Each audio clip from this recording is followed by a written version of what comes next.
Hi, everyone. So glad you're here with us tonight. I am super excited to be moderating this conversation this evening. I am joined by Holly Cook Macarro, who helped secure Leonard Peltier's return home after 49 years of wrongful incarceration.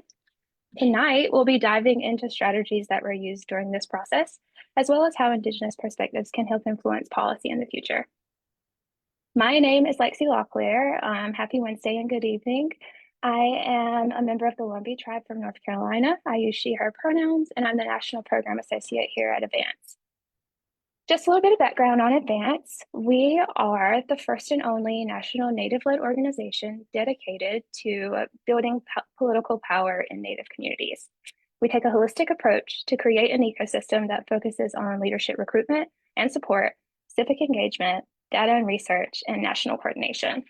We believe that when Native peoples and communities have access to national networks, innovative tools for organizing, strengthening their support, strong voter engagement strategies, and pathways to leadership, we strengthen the health and well-being of all of our communities. Native political engagement has been deeply limited by historical, legal, and modern barriers. And this is especially true for Native people and Native women specifically. Because of these barriers, Native peoples remain drastically underrepresented in government of every level. According to the 2020 US Census and our own research here at Advance, Native Americans, Alaska Natives, and Native Hawaiians make up just 0.0% of elected officials, despite being at least 3.4% of the total US population. A cornerstone of this effort to increase representation is the Native Leadership Institute here at Advance. We have a training program designed by and for Indigenous peoples. NLI, or the Native Leadership Institute, offers a culturally grounded, cohort-based experience for Native leaders who are ready to step into elected office. Over the course of an intensive multi-day training, participants gain the practical skills and tools needed to run successful campaigns, all while being rooted in shared Indigenous cultural values. At Advance, we are committed to creating opportunities for leadership development, community connection, and visibility for Native leaders. We're working hard to build power through leadership representation so Native voices are heard at every level of decision-making in the country. We are honored to share their space tonight with a leader who has made so much of this possible. Holly is a longtime advisor, member of Advance's endorsement committee, and one of the biggest ambassadors of Indian country's leaders. Holly is a citizen of the Lake Band of Ojibwe. She is a change maker at the highest levels of the federal government, bringing the Indigenous perspective across sectors in her advocacy for tribal communities and justice in Indian country. A nationally recognized expert on political strategy and advocacy, Ms. Cook Macarro serves in governmental affairs advisory and consultant capacities for many initiatives. Holly is a frequent speaker and on-air contributor to the nation's lead on tribal media outlet, Indian Country Today, or ICT, providing political updates and commentary on tribal issues.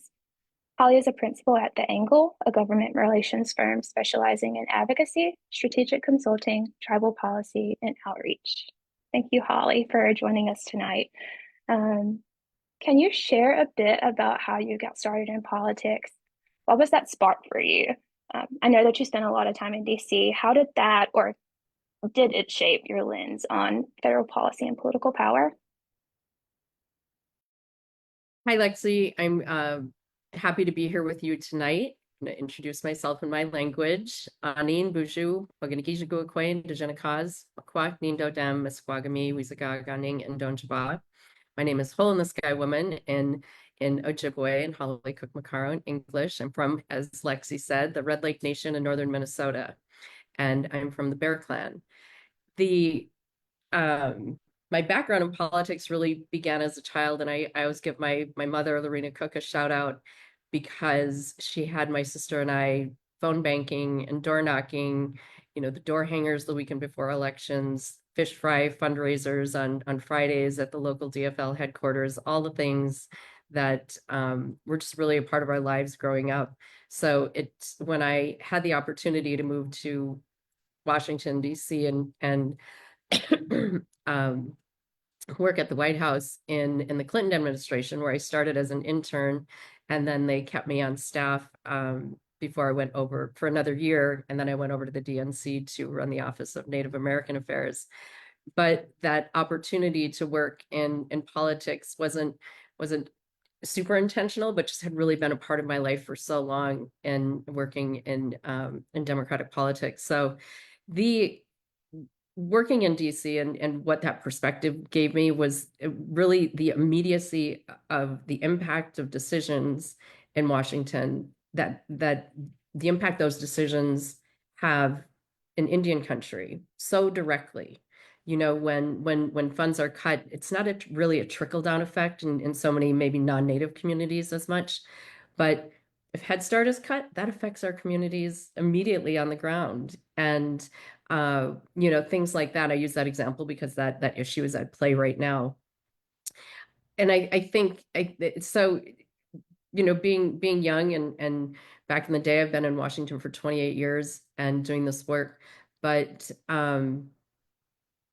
if you really want to work hard, you want to make a difference in Indian country. I took that opportunity so seriously, knowing that the work that we do as Indian people in Washington affects not only our own tribes, but we're really, you know, working hard for everyone, all of our community, our tribal communities.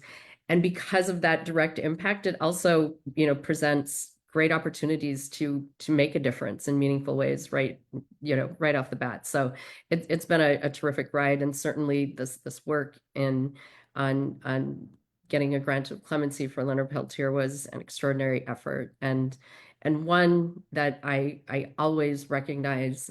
I stand on the shoulders of decades and generations of advocates who did this work for Leonard for so long. And our team, you know, had the opportunity to help bring it across the finish line, and we're really honored to do so. You mentioned this a little bit, but going into the advocacy that you had a part in Leonard's case, um, for one, thank you for that and for your service. Can you speak a little bit more to the history of this fight and your role in working with the Biden administration and congressional leaders to secure his freedom before Biden's term ended? Yeah, you know, the history of this fight is as long as his incarceration, right? 49 years. Leonard had just begun his 50th year of incarceration, just a couple of weeks before the effective date of his grant of clemency on February 18th. I think it was February 6th, that marked the beginning of his 50th year. So there were, you know, literally 50 years of folks who kept Leonard's story and the injustice of his case in the public eye, in front of 9 presidents, in front of so many members of Congress, in the press, and really in the minds globally of folks around the world. And Leonard's long incarceration stood as a symbol of human rights abuses and injustice against Indigenous people by the law enforcement system.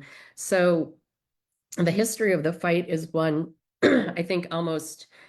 I say this, and there's a documentary that is out about the freeing Leonard Peltier and the history of the case, and I note in there that if you're Native American in the United States, you know the story of Leonard Peltier. We all grew up against this backdrop of free Leonard Peltier, right?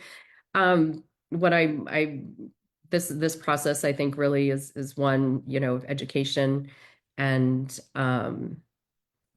my role in working with the Biden administration and leading his clemency advocacy team was really to bring this across the finish line. Really, I was on this and working with my colleagues and at Indian Collective, CEO and founder Nick Tilson, who was a third generation activist and voice in support of clemency for Leonard Peltier. And we really came at it from different angles, and we can talk more about that. But my role in working with the administration and with the members of Congress was to providing a strategic plan. You know, looking at this. When I first went at it, I had a power map. I talk about my power map a lot. That included everyone from tribal leaders to, you know, free Peltier in Ireland and Italy, and how could we make those voices work, and members of Congress and the Senate and the White House, obviously, and who were the allies and who opposed us, the FBI, you know, the law enforcement community, and what were going to be the voices against us. And so that power map really evolved over the course of the advocacy. And so my role really was kind of putting that together, and then planning out how we were going to approach it as we went through the Biden administration.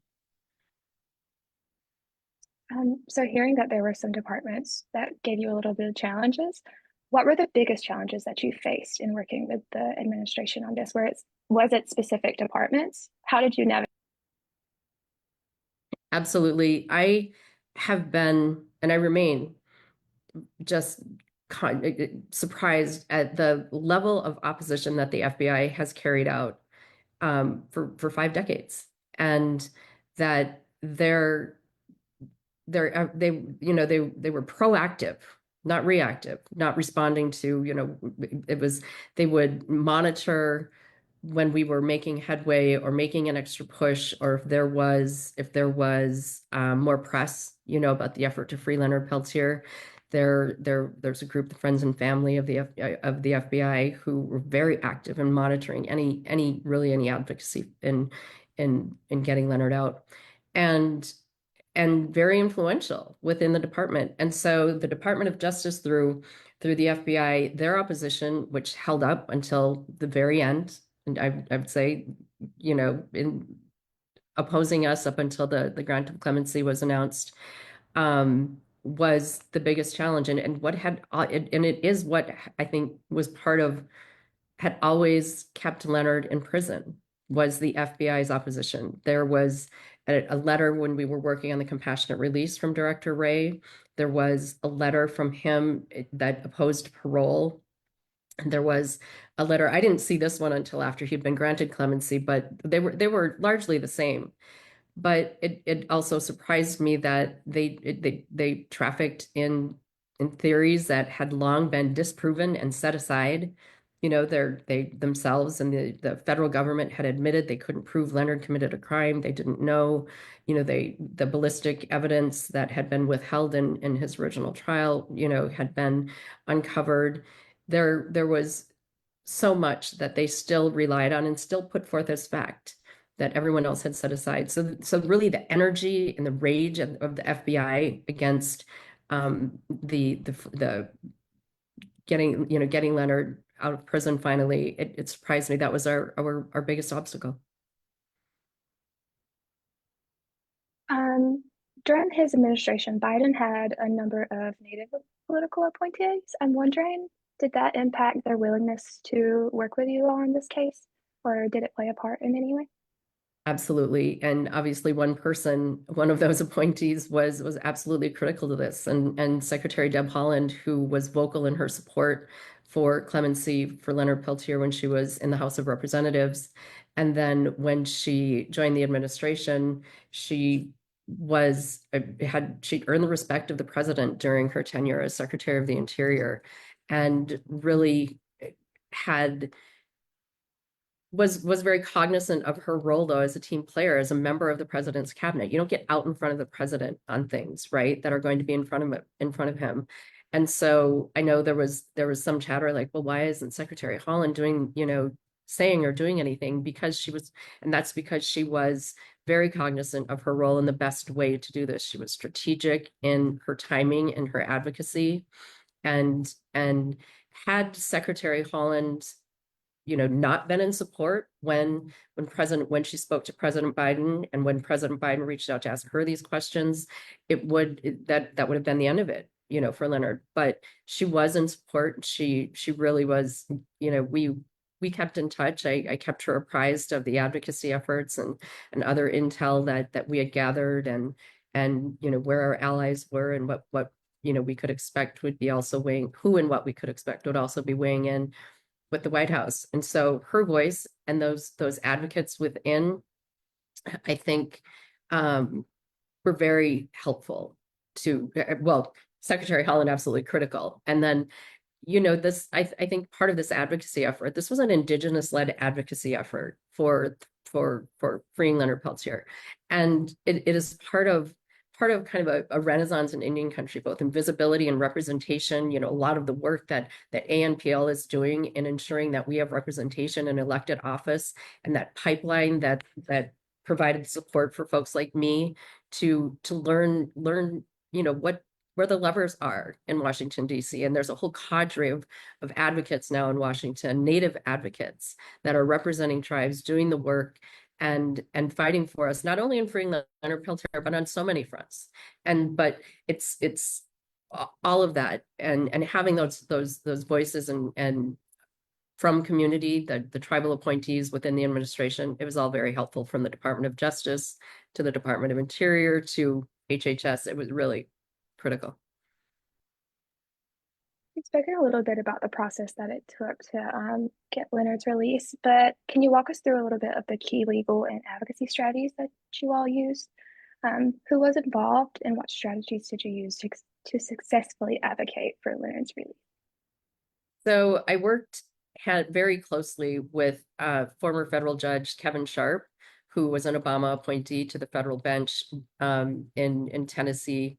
And after being forced to sentence Chris Young to a lifetime sentence, he resigned from the bench, from a lifetime appointment to the bench, and in order to advocate against mandatory minimums. And during that work, he won a grant of clemency for Chris Young, who he had sentenced. And then he was sent Leonard's file by Willie Nelson's ex-wife. There's all these great little tangents to Leonard's story here. But Connie Nelson, sent that file to Judge Sharp, and he looked at it, and having no experience in Indian country or with federal Indian law, and he says he remembers a passing reference, to Wounded Knee in maybe his high school history class, but he was just astonished by the fact that Leonard was still incarcerated, by the prosecutorial misconduct and the constitutional violations that had taken place in the prosecution and incarceration of Leonard Peltier. And he said, I will, do this work pro bono for you. And he did for 4 to 5 years. And I worked hand in hand with Judge Sharp in the advocacy and the different paths that we took over the 3 years that I was on it. And we really did, and in working with Nick Tilson at Indian Collective, we had a plan, of both the action, the protest, the visibility, how we were going to impact the policy and the decision makers on this, and what that was going to involve. And so we also wanted to really kind of quiet the chaos around the advocacy for Leonard Peltier. There's always been, I think, a world of supporters, but we really wanted to be focused, and we worked directly with Leonard in his advocacy and the strategy, and at his direction with his counsel, and always keeping him apprised of what we were doing in order to move this across the finish line. And I think that was really key.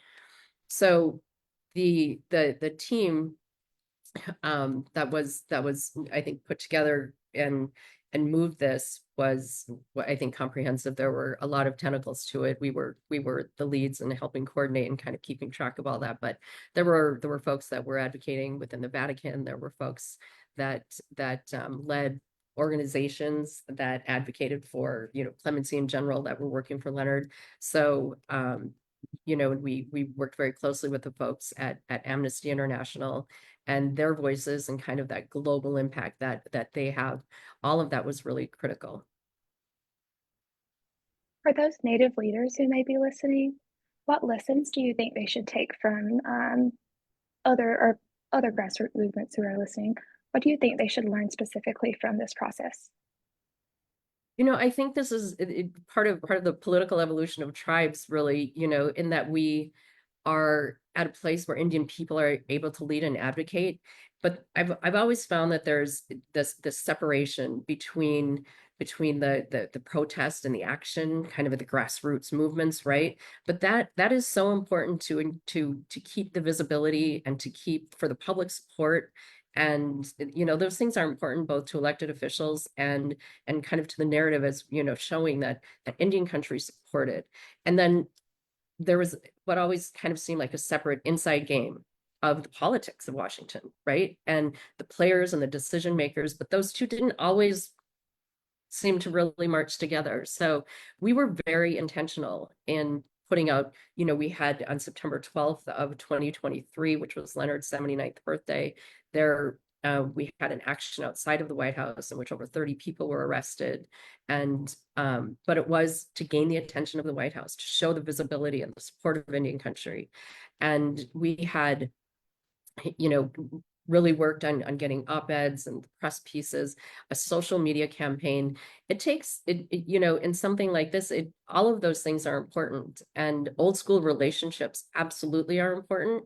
But I would recommend, and if you're looking at an advocacy campaign, whether it's for your own tribe on a specific issue, or whether you're part of a larger movement when you're advocating, for MMIW, any of those things, and we see it, I think, where action and protest are so important, and the inside game, but making sure all of that is marching together and utilizing social media as much as you can to shape the story.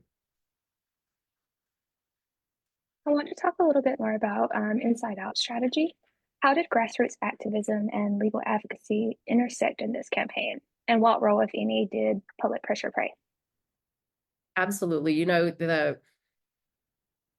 It always has surprised, not surprised me, but 5 generations of people, not 5 decades of Native activists were inspired by Leonard's story.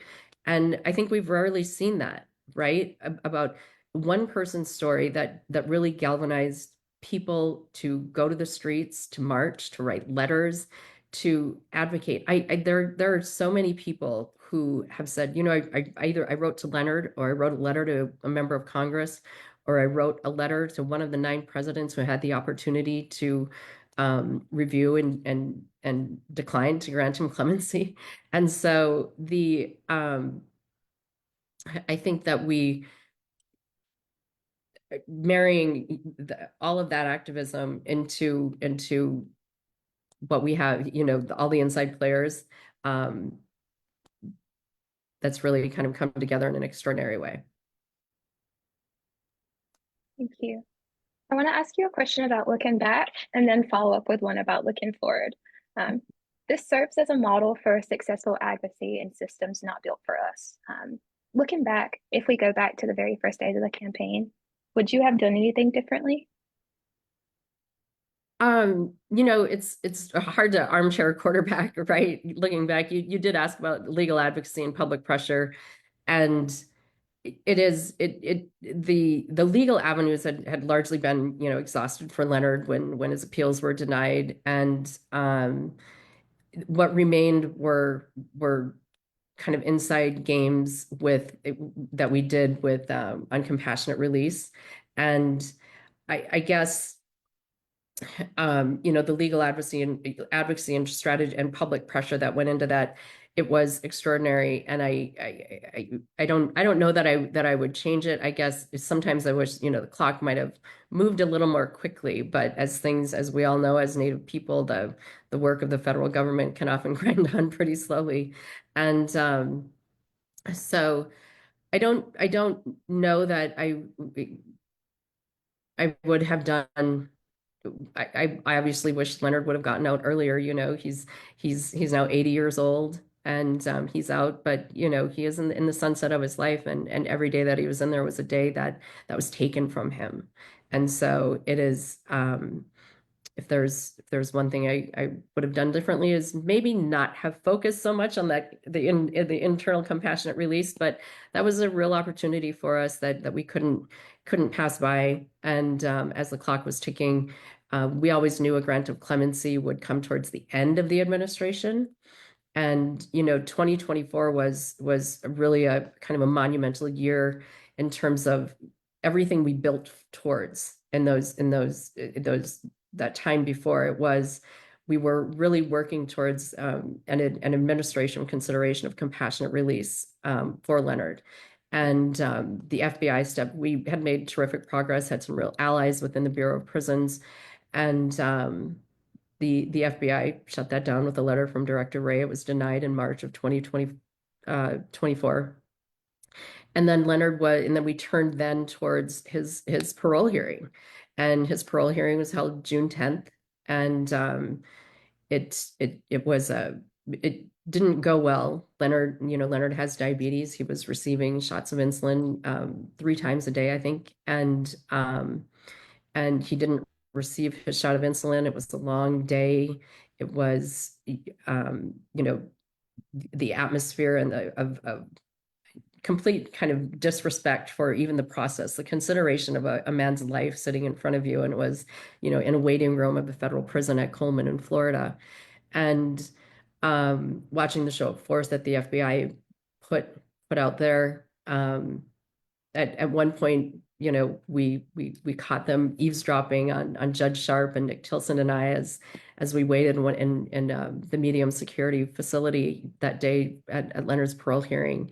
And it was just an extraordinary year, I think. All of those things that were coming together and all building. And then, so parole was then denied on July 2nd, and it was completely demoralizing to the team and to what, all the work we had done. Even though the hearing hadn't gone well, it was still heartbreaking, to know that Leonard would not be up to be considered for parole again for another 15 years when he was 95 years old.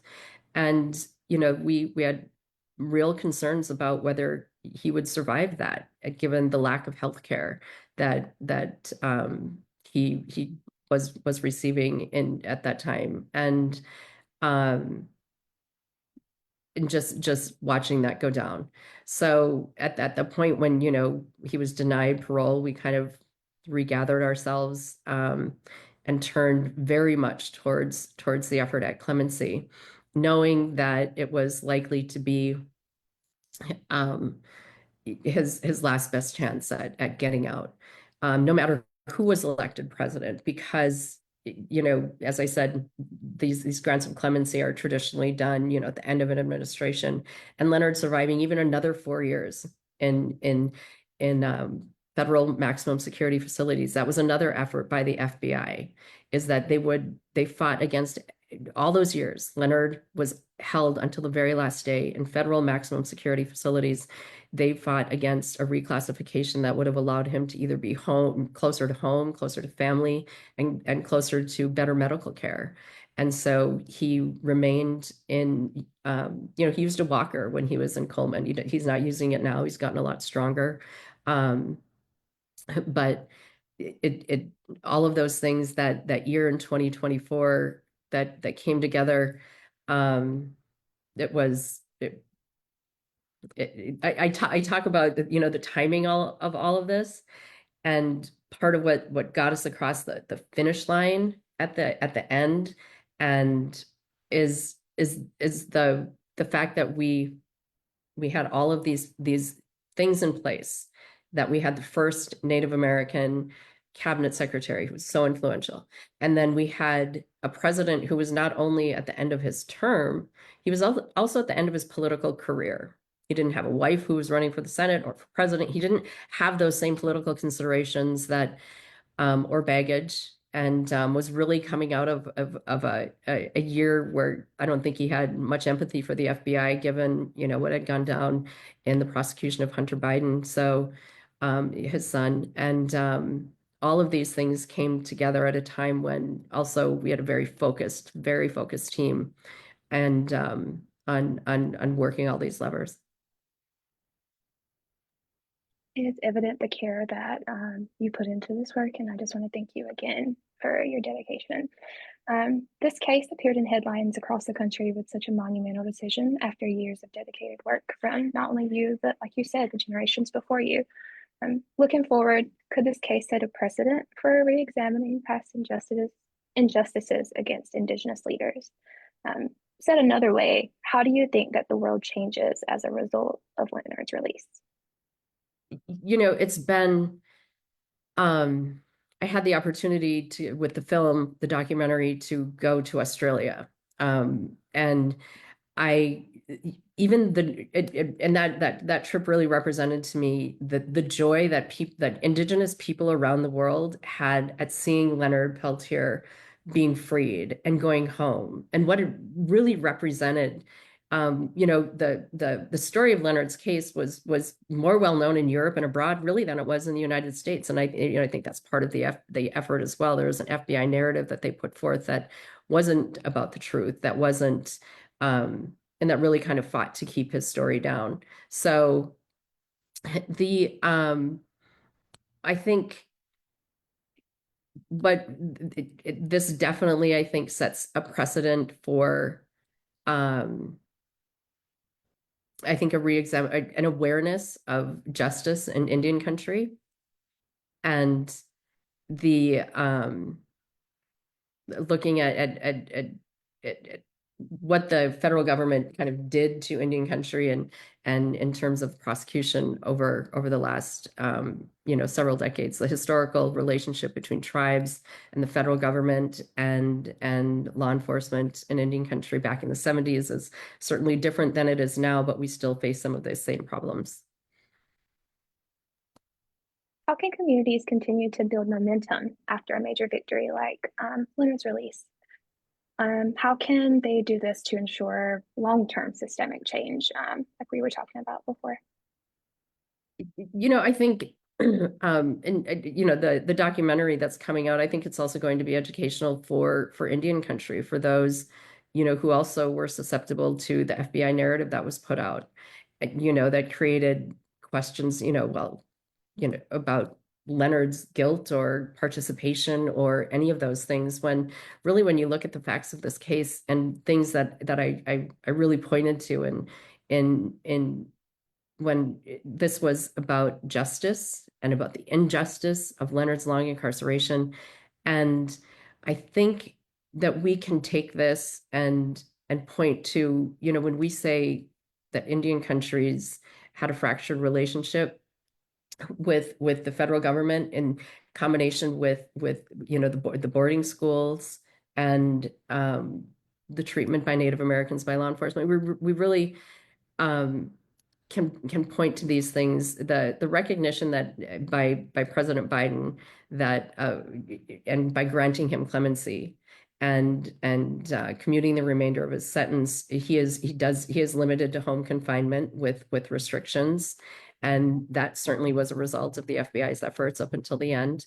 But I think that it gives us the opportunity to point to an injustice that has been recognized. That recognition, when President Biden offered the apology about the boarding schools, that was a direct result of feedback that Secretary Holland and Assistant Secretary Newland in their listening sessions around the country, that the boarding school survivors wanted that apology, even though it seemed symbolic to folks. It was a recognition. It was a being seen, right?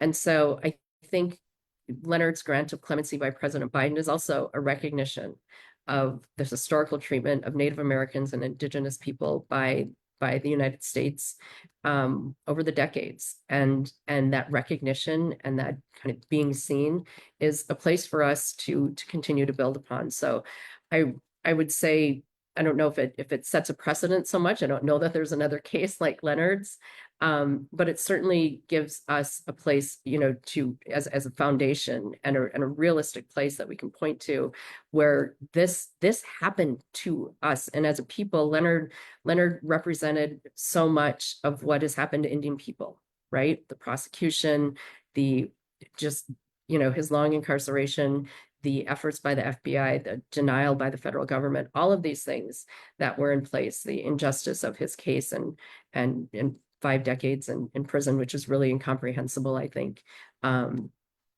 Those things give us something to stand on as we continue to advocate for justice and the appropriate treatment, in America's justice system.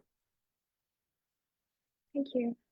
Moving on a little bit, Indigenous communities are impacted by a wide range of challenges across various sectors.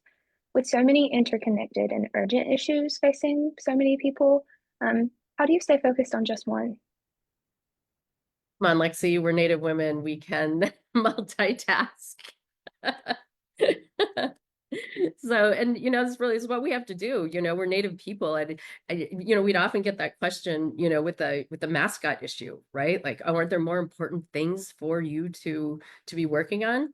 Well, yes, of course there are, but we can work on all of it, right?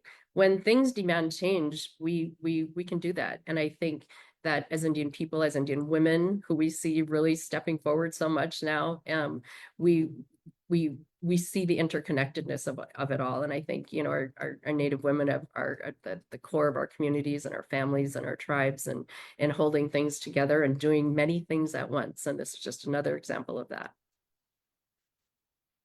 Doing many things at once and also leaning on the other women that are doing many things at once. So that makes a lot of sense. Such a great point. Yes.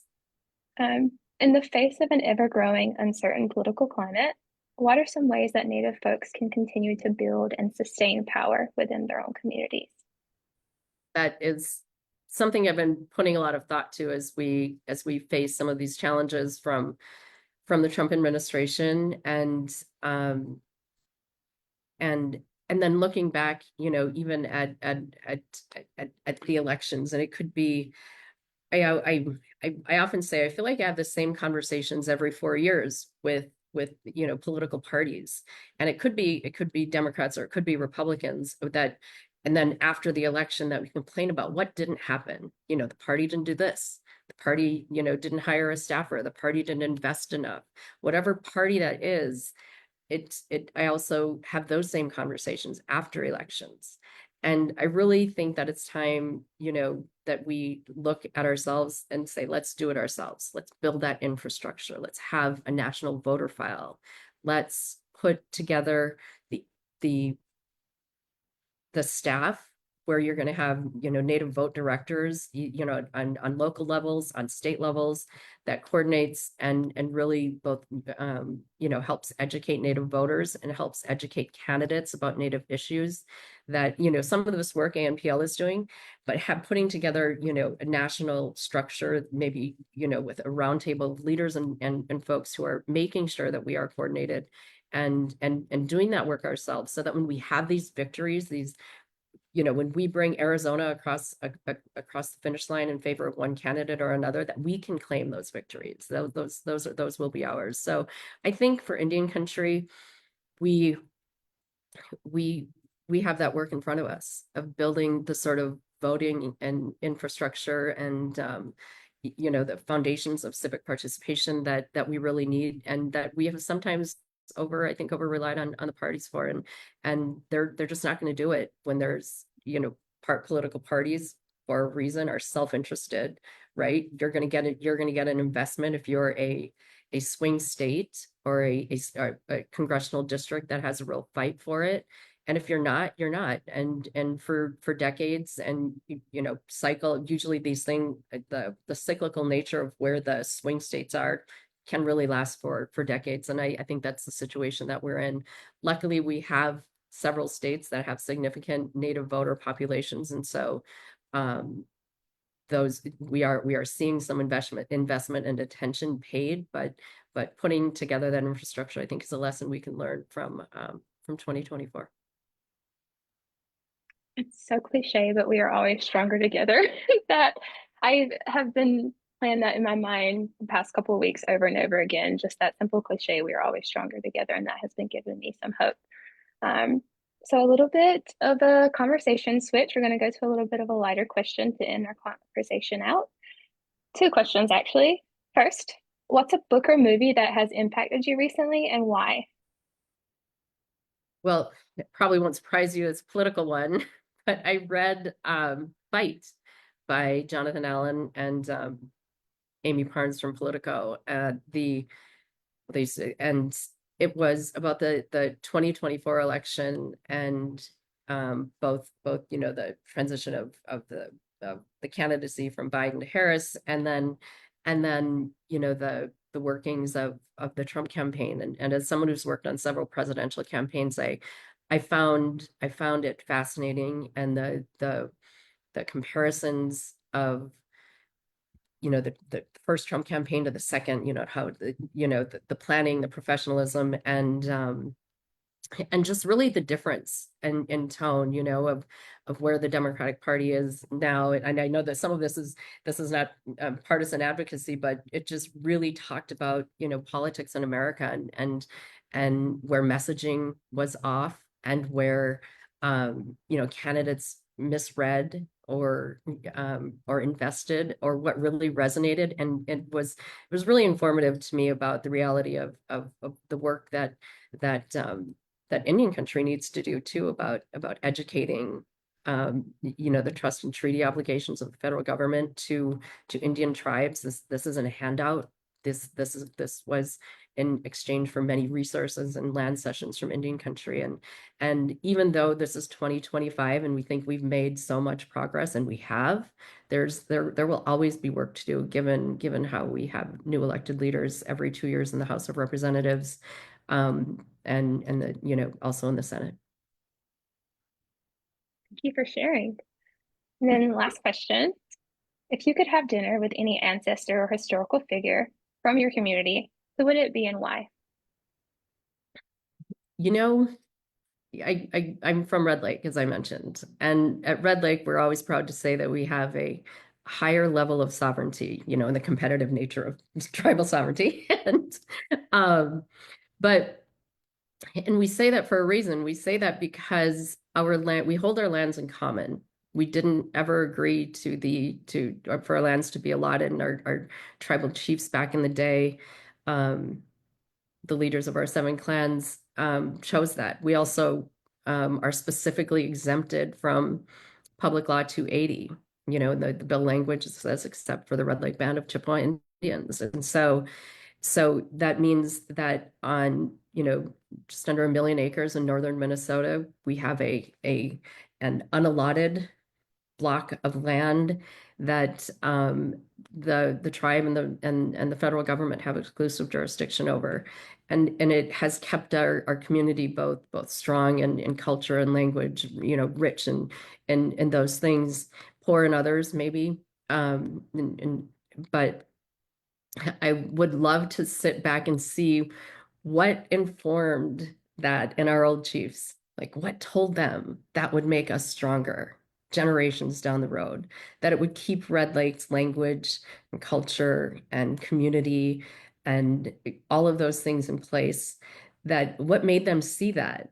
And so I would love to have dinner with those old chiefs and just pick their brains, because I do love politics so much, but their vision for our people has been, the foundation of many of the beautiful things we have at Red Lake. That's beautiful. And I would love to be a fly on the wall in that conversation. It's super interesting. Mhm. Holly, thank you so much for joining us this evening. And thank you for your conversation and your insights. To everyone else, if this conversation has inspired you at all to learn more about how you can be a change in your own communities or a Native leader yourself, we would love to talk with you. You can learn more about the Native Leadership Institute at Advance and our leadership training by checking out our website, advancenativepl.org, or follow us on Facebook, Instagram, and Twitter for more information for events coming your way. We have an upcoming national training and virtual training that we are still taking applications for. I hope everyone has a great night and keep showing up for your community. Thank you so much for having me, Lexi, and thank you for all the work that y'all do at ANPL.